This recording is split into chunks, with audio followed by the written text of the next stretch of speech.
Et salut à toi, bienvenue sur la chaîne. Aujourd'hui je te propose d'essayer la nouvelle 790 Duke de chez KTM. Oui, tu as bien entendu, une nouvelle 790. Déjà cette moto, elle m'a été prêtée par le magasin JBS Moto à Toulouse.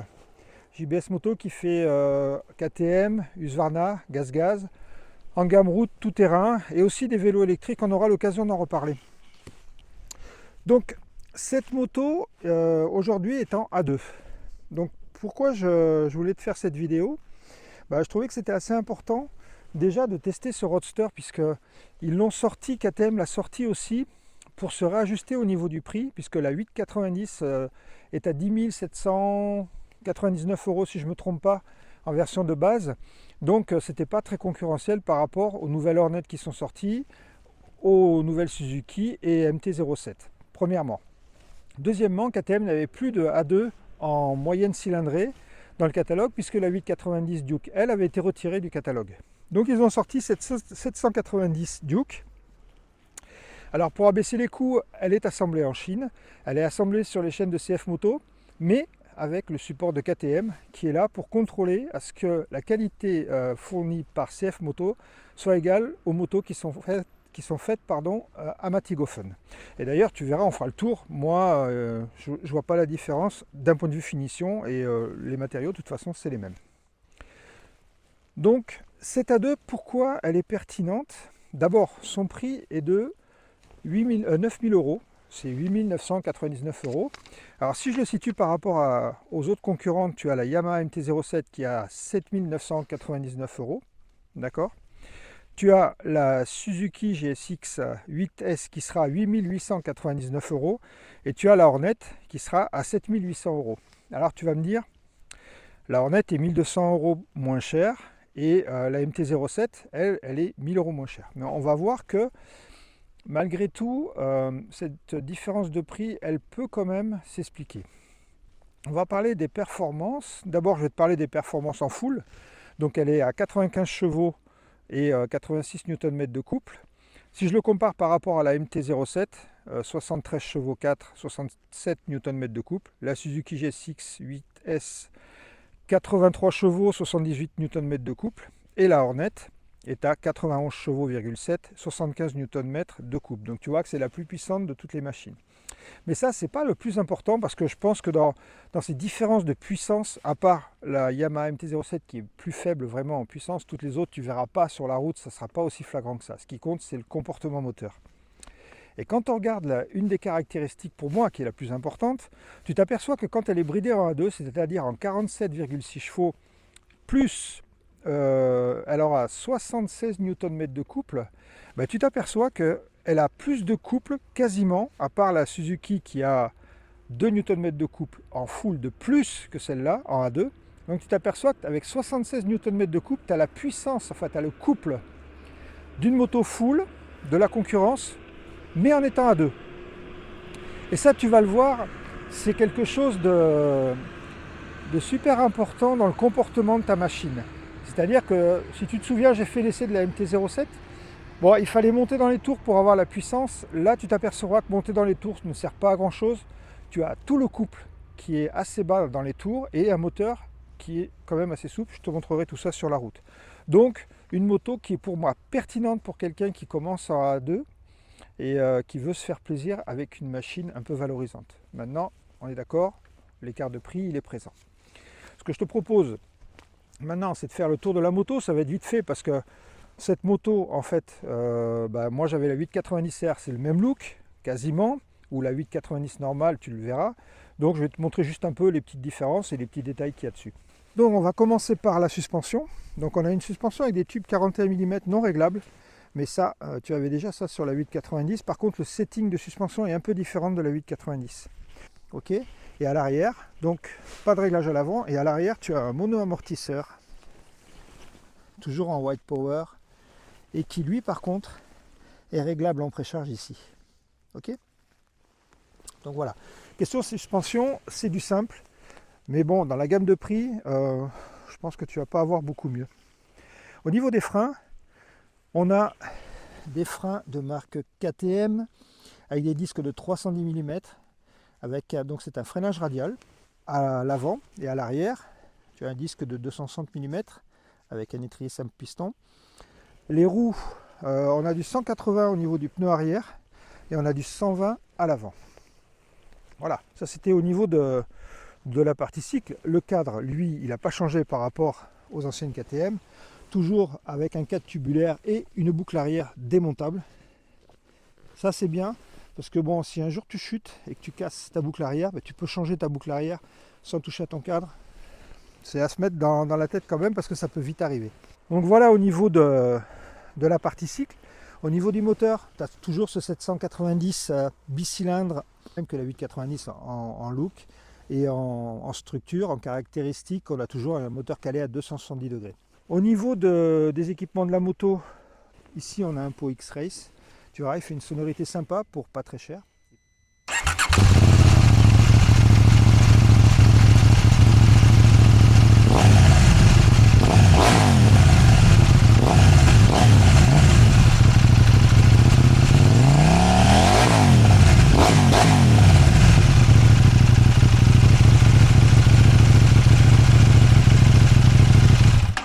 Tu as une plaque courte, Incel Power Part. Au niveau de la couleur de la moto, c'est une première chez KTM. On a une moto grise. Tu vois, ça lui va bien. C'est une espèce de gris, pas gris bleu, mais bon, c'est une couleur qui lui va vachement bien. Tu peux l'avoir en grise, tu peux l'avoir en orange. Au niveau des équipements que cette moto a aussi sur celle-là, on a le Quick Shifter. Donc ici, tu as la partie hardware, ça c'est sur toutes les KTM. Et si tu veux l'option, il n'y a pas le shifter n'est pas actif d'origine, il faut payer l'option qui vaut 392 € de mémoire. Je te mettrai le prix au cas où je me trompe. Donc celle-là, elle est équipée sur mon modèle d'essai du Quick Shifter actif, on verra tout à l'heure.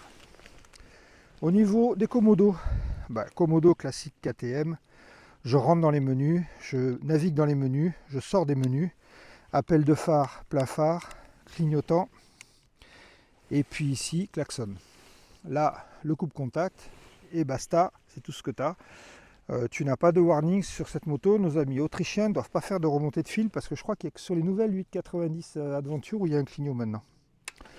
Au niveau tableau de bord, du grand classique chez KTM, tableau de bord clair, facile à naviguer, tu rentres. Donc ici, dans les autres options qu'on a, on a un mode track qui te permet de régler ta réponse des gaz, qui te permet de désactiver l'anti-wheeling, qui te permet d'activer le launch control, et c'est tout. Donc si jamais on sort de là, voilà, sur ta moto sans l'option, tu as le mode sport, le mode street et le mode rain. Donc super intéressant pour un A2, ça te permet d'avoir la poignée plus souple, et ça c'est pas mal. Bon, c'est quelque chose qu'on a maintenant sur toutes les motos qui ont une commande des gaz ride by wire. Voilà ce qu'on pouvait dire au niveau du tableau de bord, un grand classique. Ici, si tu te mets en mode track,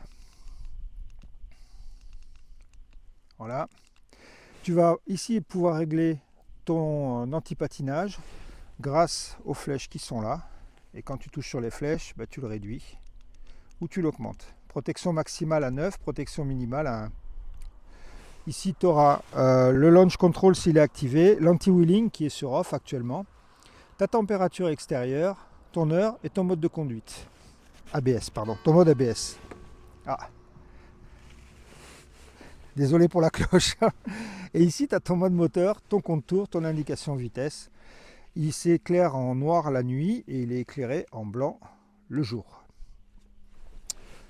Voilà ce que je pouvais dire sur ton tableau de bord, rien de bien classique. Tu as un éclairage à LED à l'avant comme à l'arrière, clignotant LED d'origine. Donc une moto qui est quand même pas mal équipée, sachant que tu as une centrale ABS 6 axes qui te permet d'avoir l'ABS en courbe. Donc encore une fois, pour un A2, protection supplémentaire qui est bien intéressante. Bon, mais écoute, je crois qu'avoir fait le tour, ce que je peux te dire sur cette moto en statique, c'est tout. Sur ce, ce que je te propose, profiter du beau temps qu'on a ici, encore une fois, toujours pareil dans le Gers, mais tu connais l'endroit, on est à Garac, et je te propose maintenant d'aller essayer la moto. J'ai sélectionné une route qui est abîmée, pour voir un peu ce que valent les suspensions. On a dit que c'est des suspensions qui sont entre guillemets plus économique que ce qu'on a sur les autres machines.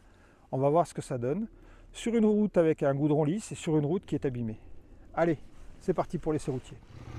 Donc comme je te l'ai dit, cette moto est en A2, donc 47 chevaux et quelques si je ne me trompe pas. Ce qu'on va regarder, évidemment, on n'aura pas la puissance dans les tours, mais on aura le couple et tu vas t'apercevoir que c'est ça qui est important. Il faut que le A2 il puisse se faire plaisir quand même avec sa moto. Donc on va commencer d'abord par la tenue de route pour changer un peu, parce que là la route s'y prête. Donc tu as une moto qui est facile, tu connais la Duke. C'est une moto qui est facile à manier, elle est très légère. C'est une de ses principales caractéristiques et là on retrouve ça, on retrouve la caractéristique des Duke. C'est pas une Duke au rabais là-dessus, le châssis est rigide et la moto est précise. On va le voir un peu sur les autres courbes. Donc là tu as une route qui est malgré tout assez propre. Là tu vois on est en 6, on enroule. Tu rétrogrades, le shifter est parfait. Et donc la tenue de route, là tu vois, même si la route est un peu abîmée, je trouve que les suspensions sont correctes. Je m'attendais à quelque chose de plus basique. Et au final, non. On a des suspensions qui sont vraiment sympas.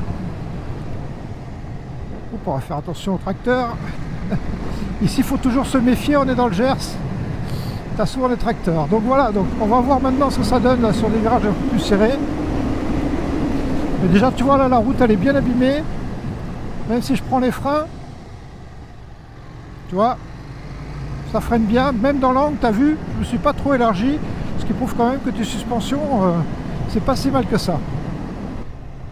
T'as pas de réglage dessus, on l'a vu, à part à l'arrière où tu peux régler un peu ta détente, enfin où tu peux régler ta précharge plus exactement avec une clé, ce qui est moyennement pratique.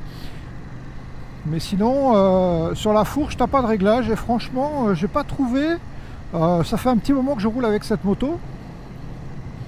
Je l'ai pas trouvée mauvaise. Il n'y a pas de coup de raquette. Je trouve qu'il y a un bon amorti. Et ça, c'est quand même assez agréable. Après, l'ensemble de la moto est assez rigide. Tu le sens quand on passe dans les petits trous. Là où tu vas voir, la route est un peu plus dégradée. Tu vas le sentir un peu plus là. Enfin, tu vas peut-être voir que ça bouge un peu plus. Tu vois, si je passe sur la partie abîmée,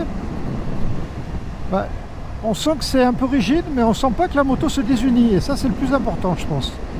Donc pour moi, question suspension, c'est très correct. Et c'est pas... Je suis pas d'accord avec ce qui a été dit sur ces suspensions. Moi, je les trouve satisfaisantes. Question moteur.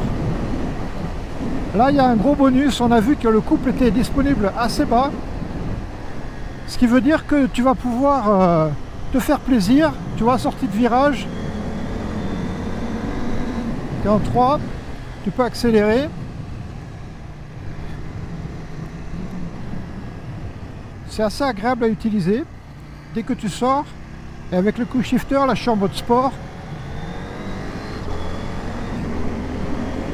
Ça sert à rien de dépasser les 6000 tours. C'est largement suffisant comme ça. Et tu vas après, tu vois, en 5 ou en 4, tu vas enrouler sur les gaz. Et c'est assez efficace. Du coup, tu es en A2. Mais pour quelqu'un qui débute, c'est rassurant.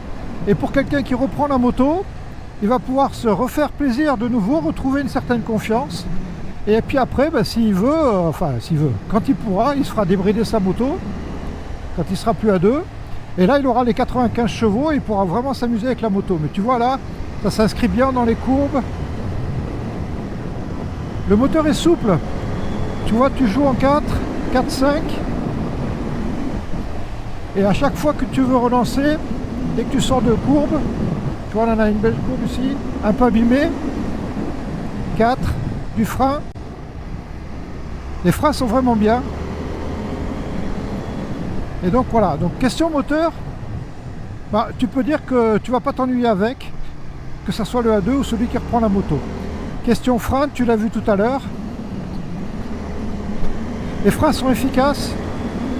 Tu freines avec un doigt et ils sont puissants. En fin de course, tu as de la puissance. Et ça, c'est très rassurant. Et tu vois, la moto, elle s'emmène vraiment bien et tu te fais pas jeter dehors par les suspensions. Quick shifter, troisième. Du frein. Tu vois, tu n'assistes pas, 5500 tu passes. Et là, la cinquième te relance.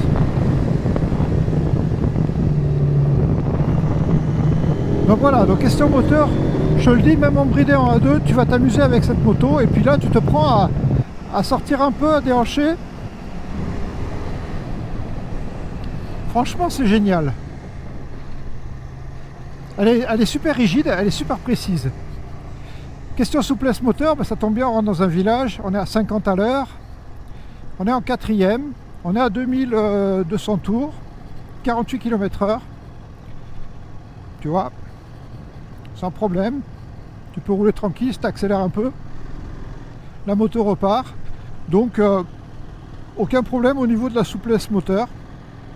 Question confort, bon, je vais pas te mentir, question confort, c'est rigide. On a une moto qui est rigide. Ben, d'un côté aussi, on a une moto qui tient bien la route, on peut pas tout avoir. C'est exactement la même réflexion que je me suis fait avec ma 890 que j'avais avant. Elle est assez rigide. En plus, là, j'ai une selle Power Part basse, donc avec 1 cm de moins. Et du coup, voilà, la selle en version basse, elle est quand même assez dure. Ça, c'est clair. Et le confort, il est assez ferme. Il est même très ferme, avec une moto dans l'ensemble rigide. La position, malgré le fait que j'ai une selle avec 1 cm de moins, je ne sais pas si tu le vois sur la caméra 360 là, mais j'ai pas les jambes trop repliées, ça reste confortable et ça m'a pas choqué. Donc ça c'est pas mal. Et je fais 1m86 et tu vois, pour une moto, elle peut paraître petite, mais au final, même moi qui suis grand, je suis bien installé dessus. Je suis peut-être moins confort que sur, enfin, du moins j'ai pas tellement de confort dû à la selle, mais par contre, je suis bien assis, bien positionné. On n'est pas en appui sur les guidons, on a le buste plutôt relevé, et c'est agréable, ça nous permet de bien regarder loin et d'adapter sa trajectoire. D'un point de vue dynamique, cette moto c'est un sans faute, et quand tu veux t'amuser, si tu veux faire des enchaînements, le quick shifter en plus, je crois qu'il est vraiment indispensable. Si tu dois l'acheter, ça vaut le coup quand même de mettre, c'est pas loin de 400 balles il me semble, mais ça vaut le coup de le mettre parce que ça donne pour un roadster, c'est quand même sympa. Tu vois ces enchaînements là, la moto elle va toute seule, elle est super légère déjà, donc et le moteur reprend bien. En fait, il est bien jusqu'à 5500 tours.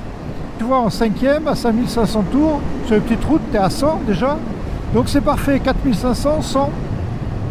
Quand tu es sur l'autoroute, j'ai essayé tout à l'heure, à 130, tu es à 5000 tours. Donc à 5000 tours à 130, bah écoute, t'as pas de problème, tu peux rouler, donc même sur l'autoroute en A2, tu peux rouler sans problème, et il n'y a pas de souci, le moteur tourne assez bas, ce qui est assez agréable. Donc l'avantage, tu l'as en A2, en 47 chevaux. Si jamais quand tu arrives à la fin de ton A2, elle passe en 95 chevaux, d'accord, non pas en 110 comme les 890. Et si jamais bah, tu veux la vendre en A2, crois-moi que elle va pas rester longtemps à vendre parce que les A2 sont assez recherchés. Et tu as une moto de qualité et franchement, tu n'auras pas de mal, à mon avis, à la vendre. Mais déjà, donc, par rapport à la seule A2 que j'ai essayé, c'est-à-dire la MT-07, il n'y a pas photo. Ok, on est plus cher, mais tu en as pour ton pognon. Il y a de la qualité et moi je pense que c'est super important d'avoir d'abord une bonne partie cycle. Le moteur vient après, d'abord la partie cycle, et là c'est correct. Alors si tu as un niveau plus élevé, oui, tu vas la mettre dans le rouge ta suspension. C'est pour ça que les journalistes l'ont critiqué là-dessus. Mais bon, n'oublions pas que c'est une moto qui est faite à l'origine pour les A2. Le A2, il la mettra jamais dans le rouge. Et même moi, tu vois, j'ai pas le niveau pour la mettre vraiment mal à l'aise avec les suspensions. Pourtant, tu as vu la route qu'on a pris là, elle était abîmée, elle s'est jamais désunie la moto.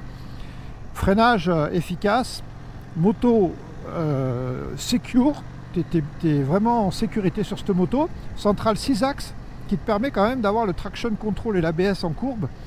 Donc tu as une protection maximum, une bonne béquille électronique. Voilà ce que je pouvais te dire sur la partie tenue de route de la moto. Question concurrence, ben, je te l'ai dit, on va retrouver la MT-07, on va retrouver la Suzuki GSX-8S qui va être à peu près dans la même gamme de prix que la KTM. Et puis tu vas trouver après la Honda Hornet. Qu'est-ce qu'on a d'autre pour l'instant en roadster classique, je pense que c'est à peu près tout. Pour conclure, bah, dans les avantages et les inconvénients, dans les plus et les moins, dans les plus, moi je vais mettre quand même le package électronique qui est livré avec cette moto, la possibilité de mettre un quick shifter même si c'est une option, l'agrément de pilotage, c'est une moto qui même en A2 te permet de te faire plaisir, ça c'est pas mal. Je vais mettre le moteur et son bridage parce qu'il va, en fait le bridage se fait sur la puissance en niveau tour minute, au niveau des tours minutes, mais par contre le couple, tu gardes quand même beaucoup de couple, et donc qui dit couple dit puissance, et puissance à bas régime et qualité de reprise, bah c'est un gros plus, alors que certaines autres motos comme la MT-07 vont plus faire le bridage, il y aura moins de couple, il y aura un peu plus de puissance dans les tours. C'est pas pareil, tu vois, sur la MT-07, quand tu vas accélérer, que tu vas passer les 6 ou 7000 tours, là tu vas sentir un regain de puissance, tout est relatif. Mais voilà, je trouve que c'est plus sympa là-dessus d'avoir du couple que d'avoir la puissance. Ensuite, dans les plus, bah, je mettrai le tableau de bord en général, la simplicité d'utilisation du tableau de bord, les changements de mode qui sont vachement faciles, la qualité du freinage, principalement à l'avant. Ça c'est dans tous les plus. Dans les moins, bah, évidemment on va pouvoir compter son prix parce que malgré tout, si on regarde la concurrence, la Honda Hornet est moins chère, elle en donne quasiment autant. Je ne l'ai pas encore essayé, alors je te parle que sur le papier. Après, si on parle sur le papier, moi je préfère l'esthétique de la KTM à l'esthétique de la Hornet. Et au niveau finition, de ce que j'ai vu la Hornet. J'aime pas du tout les soudures qu'il y a sur le cadre, ce cadre rouge avec cette plaque en plein milieu. Je te montre la photo là, tu vois. Moi ça je trouve que c'est pas très beau, et esthétiquement parlant, je l'aime pas. D'accord. Après peut-être que dire d'un point de vue dynamique c'est meilleur, mais ça je le testerai. Mais d'un point de vue esthétique pur, bah, je préfère la KTM. Une qui va se rapprocher un peu, c'est la Suzuki. Il me tarde de l'essayer pour voir un peu. Elle est à peu près au même niveau de prix que la KTM. Donc ça vaudra le coup d'essayer ça. Je t'ai parlé du prix. Qu'est-ce que je pourrais mettre d'autre dans les moins? Dans les moins, on peut parler du confort. Mais maintenant, on est sur un roadster. Donc je te dirais oui, fermeté au niveau des suspensions en général. Mais ça va avec le côté roadster. Si on veut quelque chose de précis, bah, on va avoir quelque chose d'un peu rigide. C'est tout ce que je vais trouver dans les moins. L'absence peut-être de warning, mais ça c'est chez KTM. Bon bah ça commence à changer, mais pour l'instant c'est toujours le cas. Et sinon, bah, écoute, c'est tout. Au final, une moto bien sympa. Et je pense que les A2 avec ça ils vont bien s'amuser. Allez, sur ce, bah, je vous laisse. Il y a plein de vidéos qui vont sortir. Je vous dis pas dans quel ordre. J'ai filmé la Norden Expédition. Le petit village aussi que je vous avais promis. Voilà, il y a la Diavel. Tout ça, ça va arriver en vrac sur la chaîne. Une vidéo par semaine. On est sur un bon rythme. À bientôt sur la chaîne. Tchuss!